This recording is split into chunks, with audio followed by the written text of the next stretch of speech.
আজকে আমরা এই অত্যন্ত আনন্দের সাথে শামসাবাদ খেলার মাঠ এই অত্র এলাকাবাসীর জন্য উন্মুক্ত করে উদ্বোধন করলাম।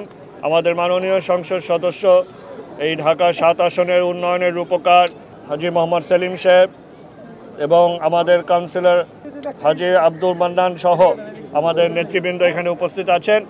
সকলকে নিয়ে অত্যন্ত আনন্দিত আমরা যে আজকে এই শামসাবাদ খেলার মাঠটি আমরা উদ্বোধন করতে পেরেছি। আপনারা জানেন আমাদের লক্ষ্য যে একটি উন্নত রাজধানী, উন্নত ঢাকা গড়ায় প্রত্যেকটা ওয়ার্ড ভিত্তিক পর্যাপ্ত খেলার মাঠ, উদ্যানের ব্যবস্থা করা, উন্মুক্ত জায়গার ব্যবস্থা করা, যেখানে ছেলেমেয়েরা খেলতে পারবে, মুরব্বীরা হাঁটতে পারবে এবং একটু নির্মল বাতাস উপভোগ করতে পারবে, একটু সবুজায়ন থাকবে। সেই প্রেক্ষিতে আমাদের কার্যক্রম পুরোদমে চলছে। তার ফলশ্রুতিতেই এই পুরাতন ঢাকার ঐতিহ্যবাহী বংশাল এলাকার এই ৩২ নম্বর ওয়ার্ডে এই দীর্ঘ প্রতীক্ষিত এই শামসাবাদ খেলার মাঠটা আজকে আমরা উদ্বোধন করতে পারছি। আমি সবাইকে অভিনন্দন জানাই এবং আজকে থেকে এটা পূর্ণরূপে উন্মুক্ত থাকবে।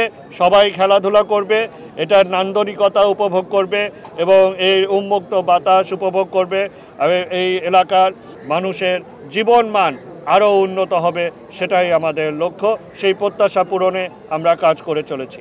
আজকে আমাদের আরও কামরাঙ্গীর চরেও আমরা একটি শৌচাগার, আপনারা জানেন আমরা পর্যাপ্ত শৌচাগার যাতে করে সাধারণ মানুষ সেই শৌচাগার ব্যবহার করতে পারে, নাগরিক সুবিধা পায়, সেই লক্ষ্যেও আমরা কাজ করে চলেছি। আমাদের কামরাঙ্গীর চরে ৫৫ নম্বর ওয়ার্ডে সেটাও আজকে আমরা উদ্বোধন করব। এভাবে ঢাকা দক্ষিণ সিটি কর্পোরেশন নাগরিক সকল সুযোগ সুবিধা নিশ্চিত করার লক্ষ্যে বীর দর্পে এগিয়ে চলেছে।